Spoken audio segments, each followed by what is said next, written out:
എൻ്റെ മൈഥിലിക്ക് ഐസ്ക്രീം വേണോ? ഈ എൻ്റെ മൈഥിലിന്ന് എപ്പോഴും പറയുന്നത് എന്തിനാ? ഞാൻ കാർത്തിയുടെ അല്ലേ? എന്നാലും ഒരു പേടി, ആരെങ്കിലും തട്ടിക്കൊണ്ടു പോയാലോ?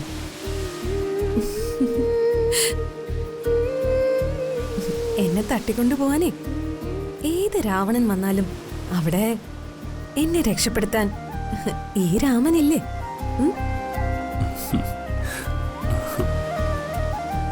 താൻ ഇവിടെ നിൽക്ക, ഞാൻ ഐസ്ക്രീം വാങ്ങിയിട്ട് വരാം. വേഗം വരാം.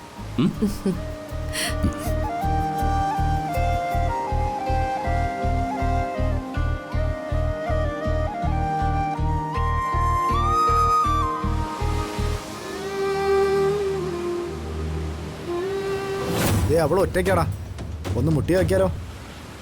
വളയോടാ? വളയും. വളഞ്ഞില്ലെങ്കിൽ ഓടിക്കാം.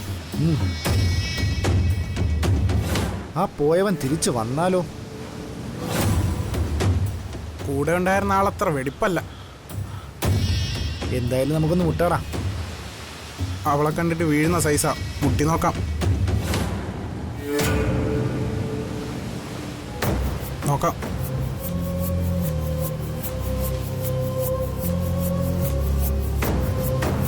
പോരുന്നോ? ഫ്ലാറ്റ് ഉണ്ട്, ഞങ്ങൾ പൊന്നുപോലെ നോക്കിക്കോളാം.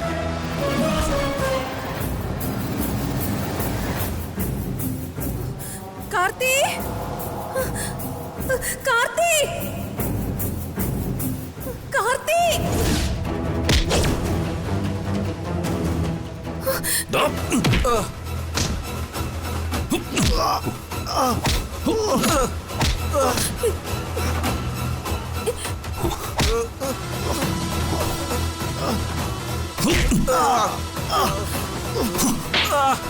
ഓടിക്കോടാ.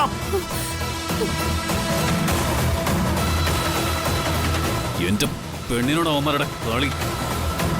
എന്റെ മൈഥിലിക്ക് ഒരു പോറല് പോലും ഏൽക്കാൻ ഞാൻ സമ്മതിക്കില്ല.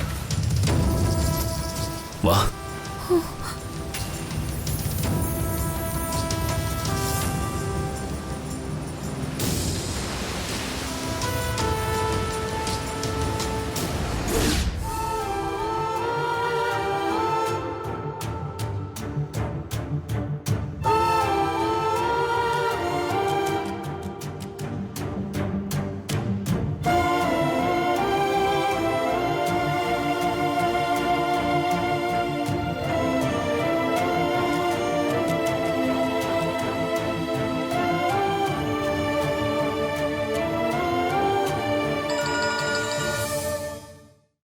എന്താ മൈഥിലി? നീ എവിടെയാ? ഞാനിപ്പോ പുറത്താ. നീ ഉടനെ എവിടെ എത്തണം, ഒട്ടും വൈകരുത്.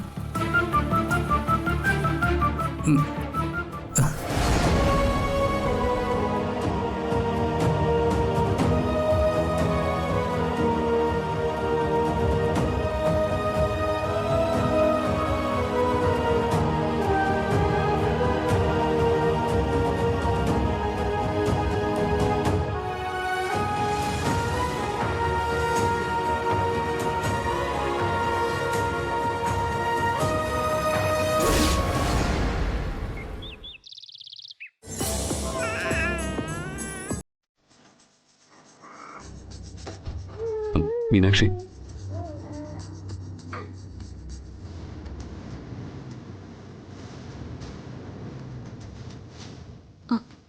ഓ, മൈത്തി വിളിക്കാൻ അറിയാം എന്ന കാര്യം മറന്നിട്ടില്ല അല്ലേ? ഏയ്, ഞാൻ മയത്തിലോ സ്നേഹത്തിലോ ഒന്നും വിളിച്ചതല്ല. പെട്ടെന്ന് എന്റെ ശബ്ദം അങ്ങനെ ആയിപ്പോയതാ. ഓ ഓ, അങ്ങനെയാണോ? അങ്ങനെയാണ്. ആ, ഞാൻ തെറ്റിദ്ധരിച്ചു. ശങ്കരൻ പിന്നെയും തെങ്ങി തന്നെ. എന്താടി പറഞ്ഞത്? അല്ല, ഈ മുത്തശ്ശിയുടെ മുത്തശ്ശിന്റെ ഒക്കെ കൂടെ നടന്ന് ചില പഴഞ്ചൊല്ലുകളൊക്കെ പഠിച്ചുപോയി. അത് എവിടെങ്കിലൊക്കെ വിളമ്പണ്ടേ? എന്റെ അടുത്ത് കോമഡി ഒന്നും വേണ്ട കേട്ടോ. ഏയ്, എന്റെ ലൈഫ് ട്രാജഡിയാ. പിന്നെ എങ്ങനെയാ ഞാൻ കോമഡി പറയാ? ഞാൻ ഇതൊന്നും പറയാനല്ല നിന്നെ വിളിച്ചത്. പറയാനുള്ള കാര്യം തിരുവാ തുറന്ന് പറയാതെ എനിക്ക് കേൾക്കാൻ പറ്റുമോ?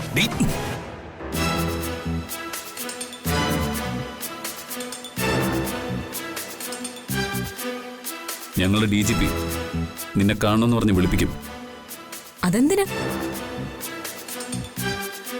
ആ, ഓ, എന്നെ പോലീസിലെടുക്കാനായിരിക്കും. നല്ല കാര്യം. അതിനൊന്നും അല്ല. പിന്നെ നമ്മുടെ വിവാഹം നടന്നത് എങ്ങനെയാണെന്ന് അദ്ദേഹം ചോദിക്കും. അപ്പോ നീ പറയണം നിന്റെ ഇഷ്ടത്തോടെയാണ് കല്യാണം നടന്നതെന്ന്. എങ്ങനെ? നിന്റെ പരിപൂർണ സമ്മതത്തോടെയാണ് നമ്മുടെ കല്യാണം നടന്നതെന്ന്. ഞാനെന്തിനു സമ്മതിക്കണം?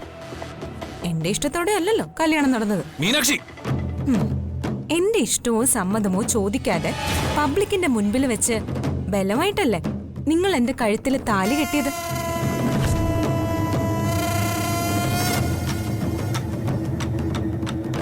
ഈ സത്യം എല്ലാവർക്കും അറിയാം.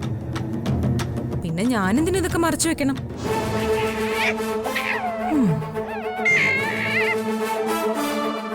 ഓ,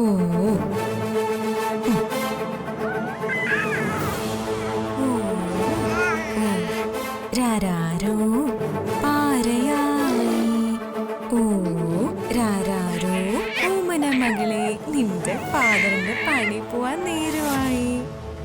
ആ, കൊടുത്താൽ കൊല്ലത്തും കിട്ടും. കൊടുത്താൽ കൊല്ലത്തും കിട്ടും.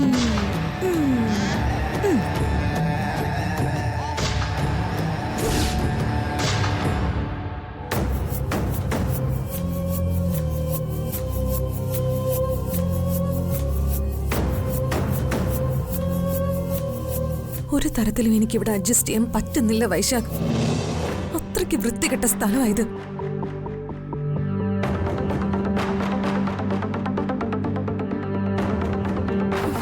ഇവിടെ അനങ്ങാൻ അവന്മാര് സമ്മതിക്കുന്നില്ല. കുറെ മുഷളന്മാര്. മനുഷ്യനല്ലേ, എത്ര നേരം എന്ന് വെച്ചാ ഞാൻ ഇതിനകത്ത് ഇങ്ങനെ അടച്ചുപൂട്ടിയിരിക്കുക.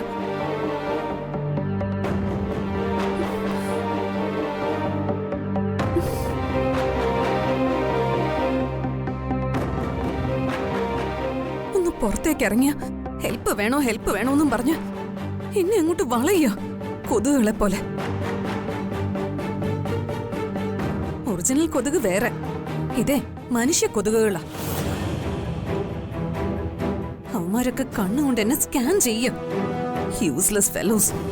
മൈഥിലി, ഞാൻ ഇങ്ങനെയൊന്നും ജീവിച്ചിട്ടില്ലടാ. എന്റെ അച്ഛൻ എന്നെ നല്ല അന്തസ്സായിട്ടാ വളർത്തിയത്. പിന്നെ കല്യാണം കഴിച്ച ശേഷം നിനക്കറിയാലോ, കാർത്തി എന്നെ പൊന്നു പോലെയാ നോക്കിയത്.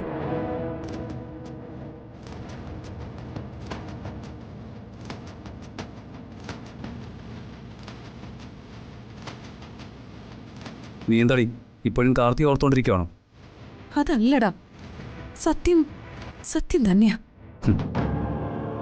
മൈഥിലി, നീ തൽക്കാലം സഹകരിച്ചേ പറ്റൂ. ഇതിലും കൂടുതൽ ഞാൻ എങ്ങനെയാടാ സഹകരിക്കുന്നേ? ഈ പൂവാലന്മാരുടെ ശല്യം അങ്ങനെ. പുറത്തേക്ക് ഇറങ്ങിയ ചില വൃത്തികെട്ട സ്ത്രീകളുടെ കുത്തും കോളും വെച്ചുള്ള വർത്തമാനങ്ങൾ. അതിലേറെ ഈ പരിസരത്ത് എന്ത് മണമാണെന്നറിയോ? ദേ, ഒരലവലാതി ലോക്കൽ പോലീസുകാരനല്ല നമ്മുടെ ശത്രു, ACPയാ. ആ കാർത്തിക്കാണെങ്കിൽ ഷോക്ക് കിട്ടിയ കാട്ടാനെ പോലെ.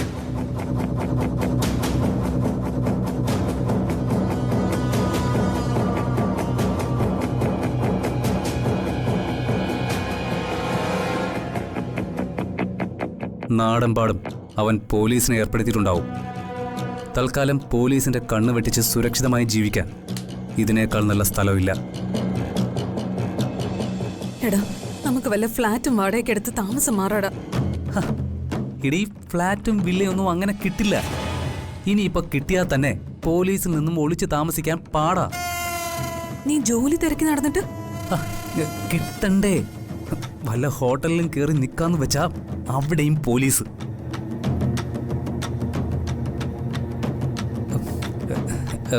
മൈഥിലി, നിനക്ക് ആ ആഡ് ഫിലിമിൽ കയറി അഭിനയിച്ചാൽ എന്താ? 1 ലക്ഷം രൂപയാണ് റെമ്യൂണറേഷൻ. നീ വെറുതെ മണ്ടത്തരം പറയലേടാ. ആഡ് ഫിലിമിൽ അഭിനയിച്ച കാർത്തിക് അപ്പോ ആ വിവരം അറിയും. നമ്മളെ കണ്ടെത്തി പിടികൂടുകയും ചെയ്യും. ആ അത് നീ പറയുന്നത് ശരിയാ. അത് കാർത്തി അറിയും. പക്ഷേ ആ കൂട്ടക്കളത്തിൽ സ്വാമിനാഥൻ സാറ് ഒരു നല്ല മനുഷ്യനാണ്. അയാൾക്ക് നമ്മൾ എങ്ങനെയെങ്കിലും സഹായിക്കാൻ പറ്റും. നീ എല്ലാവരെയും അങ്ങ് കണ്ണുടച്ച് വിശ്വസിച്ചോ. ഒടുവില് അനുഭവം കിട്ടുമ്പോ പഠിച്ചോളും. എന്താ അയാള് മോശക്കാരനാണെന്നാണോ നീ പറഞ്ഞു വരുന്നത്? എനിക്കെന്തോ അയാളെ അത്രയ്ക്ക് അങ്ങോട്ട് പിടിക്കുന്നില്ല. ഒരുമാതിരി പാറപ്പുറത്ത് ചിരട്ടയിട്ട് വലിക്കുന്ന ശബ്ദവും ആ ചെങ്കണ്ണും. അയാളെ കാണുമ്പോ എനിക്ക് ഇരയെ വിഴുങ്ങാൻ അടുക്കുന്ന മുതലെയാ ഓർമ്മ വരിക.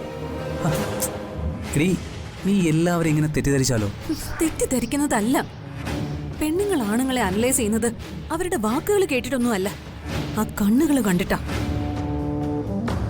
ഒരുത്തന്റെ കണ്ണുകൾ കണ്ടാൽ അറിയാം പെണ്ണിന്. ഇതൊന്നും നിന്നോട് പറഞ്ഞാൽ മനസ്സിലാവില്ല.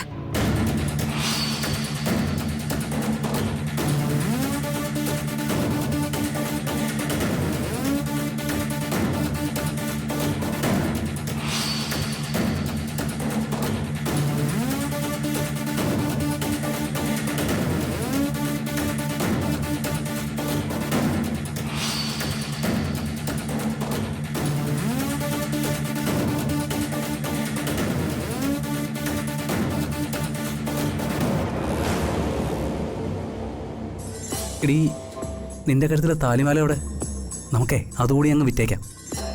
അതൊന്നും വിൽക്കാൻ പറ്റില്ല. അത് എന്റെ കൈ തന്നെ ഇരിക്കട്ടെ. എന്തിന്? നല്ല കാലത്തിന്റെ അവശേഷിക്കുന്ന ഓർമ്മയല്ലേ, കിടക്കട്ടെ. നീ ഇപ്പോഴും അവനെ മറന്നിട്ടില്ല എന്ന് വ്യക്തം. കഴുത്തിലെ താലിയുടെ രൂപത്തിൽ അവനെ സൂക്ഷിച്ചിരിക്കുന്നു. മനസ്സിലും അവൻ തന്നെ. കമ്പയർ ചെയ്യുമ്പോഴല്ലേ വൈശാഖേ മനുഷ്യർ മനുഷ്യരെ കൂടുതൽ പഠിക്കുന്നത്. എന്തായാലും അവന്റെ കുഞ്ഞിനെ പ്രസവിച്ചവളല്ലേ ഞാൻ.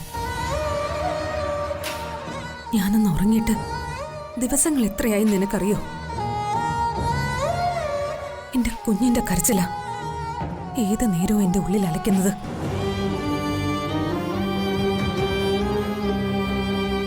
സ്വന്തം കുഞ്ഞിന് വാത്സല്യം പകരാനുള്ള നെഞ്ചകവും വളരാനുള്ള ജീവനവും നൽകാൻ കഴിയാത്ത ഒരമ്മയുടെ വേദന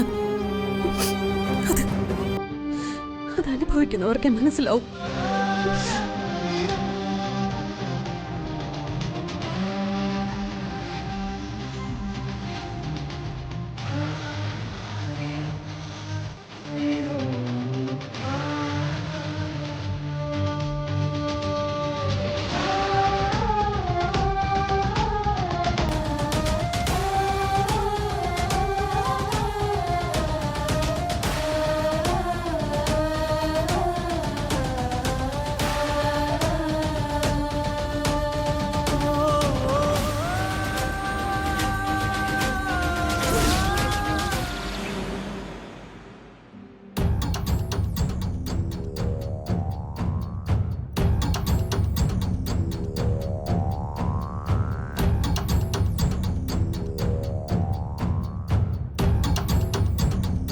മീനാക്ഷി ആ DGPയുടെ മുന്നിൽ കാർത്തിക്കിനെതിരെ മൊഴി കൊടുക്കുവോ നന്ദിനി?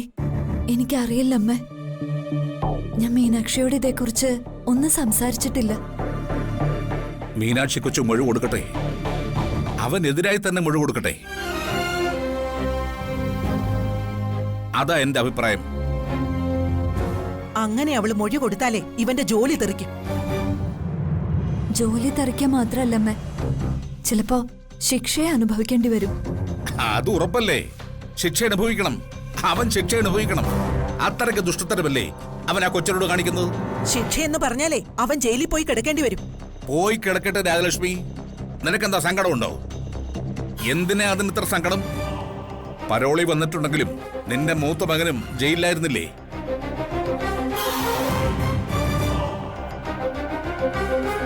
കാർത്തിമോൻ പെട്ടെന്നുണ്ടായ തകർച്ചയെന്ന് കാട്ടിക്കൂട്ടുന്നത് അച്ഛതൊക്കെ.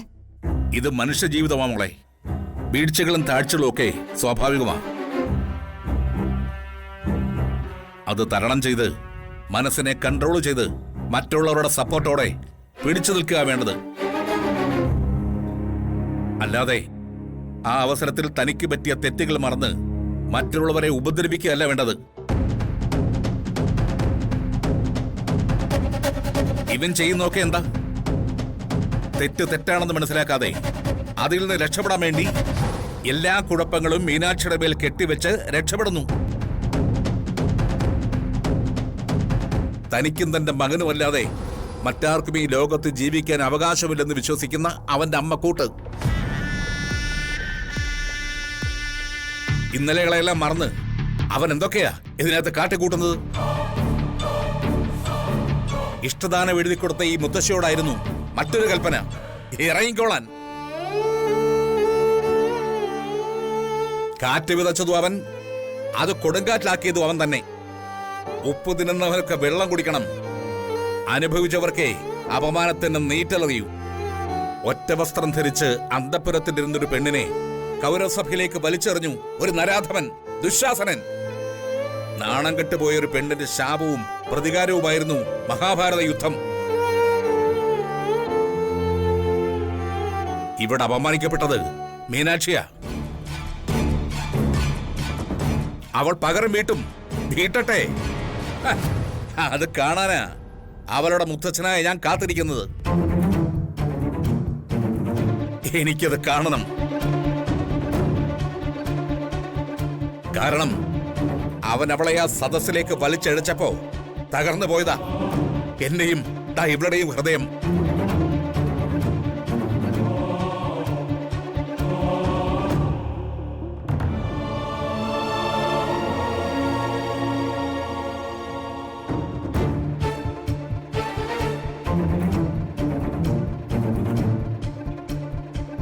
അമ്മേ,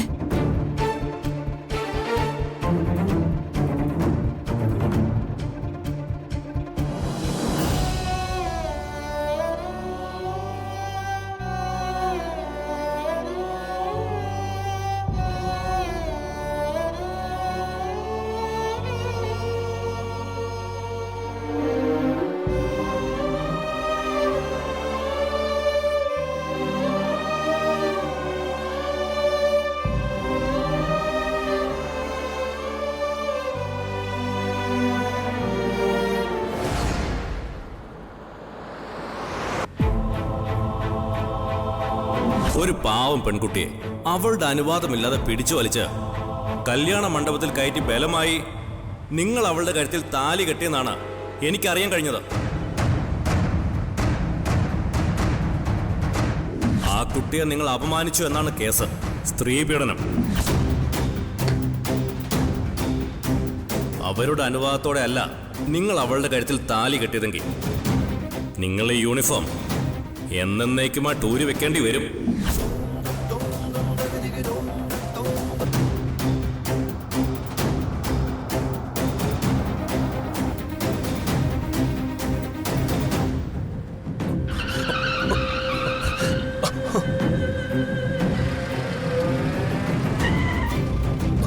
ആക്സിഡന്റ്.